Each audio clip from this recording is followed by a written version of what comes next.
bid to combat the spread of misinformation, Karnataka Chief Minister Siddaramaiah has directed the state police to take strict action against those who are involved in propagating fake news, he says. Now, this also comes, of course, after the Karnataka Congress filed a police complaint against BJP IT cell head Amit Malviya just yesterday. BJP National President JP Nadda and the Chandigarh State President Arun Sood also were, found mentioned in that particular complaint that was made by the Congress party. Mr. Priyanka Kharge, the minister in Karnataka, led that delegation yesterday to the police station. This complaint, of course, was for allegedly disseminating false and defamatory content about the Congress and its leaders yesterday. Now, meanwhile, Mr. Siddaramaiah has accused the BJP of attempting to sow discord in society by spreading baseless information. Now, with the upcoming Lok Sabha elections, of course, on the horizon, the Chief Minister expressed concerns about potential attempts to incite mob violence and even riots through the use of fake news and information. Now, we'll really have to see, while, of course, this wing is going to come under the commissionerate, how it will really tackle, all the false news or the fake news, or whether it will become political in nature. Let's listen first to some of the political reactions, and then we go to the guests.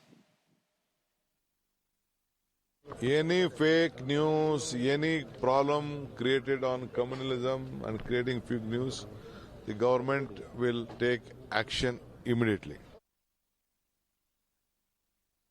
मैंने question पूछना चाहता हूं, Congress party हमेशा fake news factory रख करके fake news चलाता है.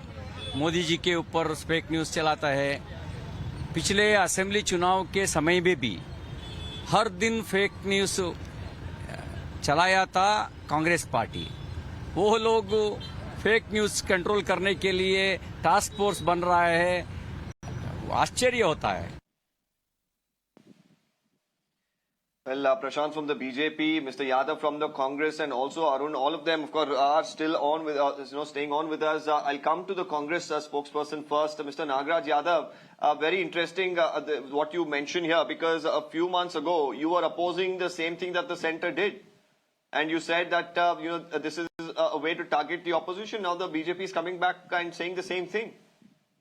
I am giving an open challenge to the BJP. If the government of Karnataka files any false charges against anybody, they can come to the streets and fight about it. Because what the way these people had propaganda, what they were doing it when they were in power, the way they were administered to Karnataka state, and people have taught them a lesson. You think that the defeat was just like that because of misrule, because they were involved with so many kinds of corruption and malpractices in Karnataka state and trying to dislodge the entire opposition. That was the idea of BJP. That's a topic that's over, Mr. Yadav. Let's not go back into what happened in the elections. I'm asking about this particular, statement that's coming from the Chief Minister and the decision that has been taken. All that I'm asking you is, you had a problem with the tell you one thing very clearly? Now you're doing the same thing here in Karnataka. What difference? What difference is it? I completely welcome how different is it?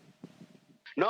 It is completely different, because we are honest. We will work to the spirit of the constitution, and we will not do any vindictive politics. And we know very well what is the BJP's mentality towards the minorities of the Karnataka state or in the country, how they were divisive in the nature. We are aware of it. But the Chief Minister of Karnataka has taken a positive decision, and any fake news or propaganda will be curbed in iron hand. Let's get into BJP, because we heard Mr. C.T. Ravi earlier say that it was the Congress that brought in emergency, and this is a similar situation where they will attack the opposition. Mr. Prashant, how do you really look at it? Because they are saying they are going to go by the constitution, they are going to be fair, they are not going to be vindictive. We are not like BJP. Mr. Yadav, now keep quiet. Mr. Deepak, the greatest irony is that Congress is talking about following constitution. It's the greatest irony, because we saw what happened in emergency. So Congress doesn't need to talk about constitution at all. They've never followed it. And coming back to people giving them the mandate, yes, people have given them the mandate. But look at the Lok Sabha position. They don't even qualify to be a principal opposition party. This is where people don't be surprised. Don't be too sure. Very shortly we'll have parliament election. Mr. Yadav, now keep quiet. Yadav, keep quiet. It is not a turn. Be decent enough. Don't talk now. Don't talk in between. Don't talk in between. I dare you say don't talk in between.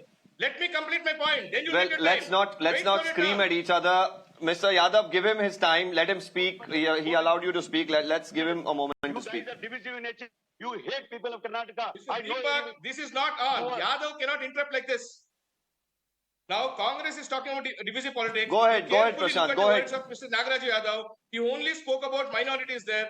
We all know what Congress did with the DJ Halli, KJ Halli rights in 2020. They did not even protect their own MLA, and they sided with the PFI people. So we know what Congress is behind this and what Congress agenda is into. Congress is only into divisive politics and appeasement.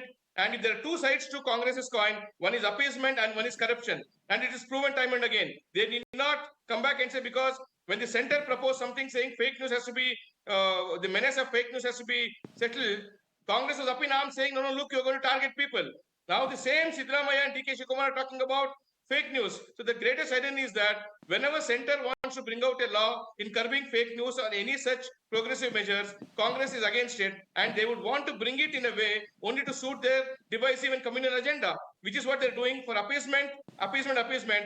And I also bring in a point that this is a ATM Sarkara run by Surjewala, who had no business to sit in a meeting of government officials, and they have made a trip to Delhi now to probably to appraise of their bosses as to how much they can loot from Karnataka and give it there. This is what Congress has been doing. We have been time and again reiterating that Congress is going to use Karnataka as a ATM and loot Karnataka and take it to the center and to their masters there in Delhi, which is what they're doing.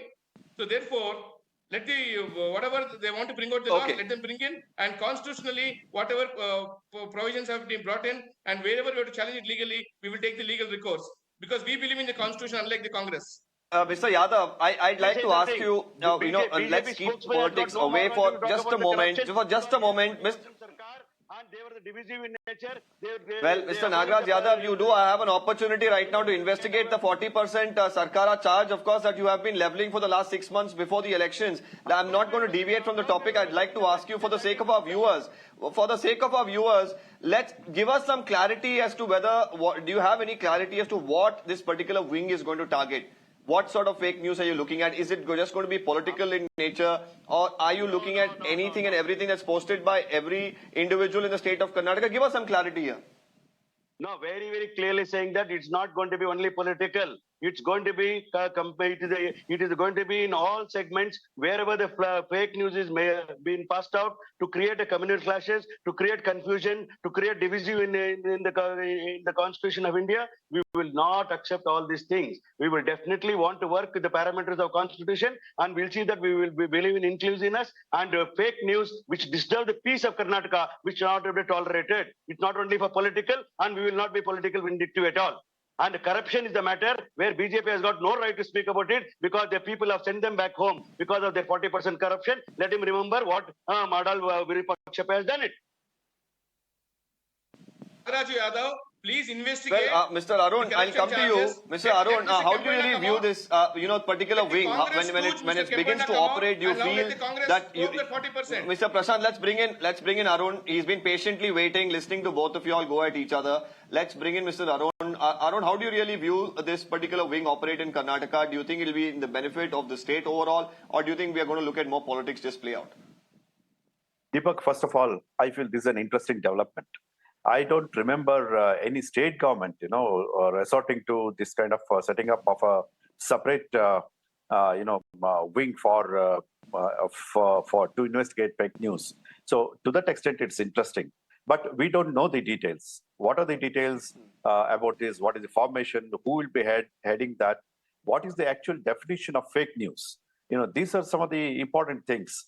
That will come under this particular investigation.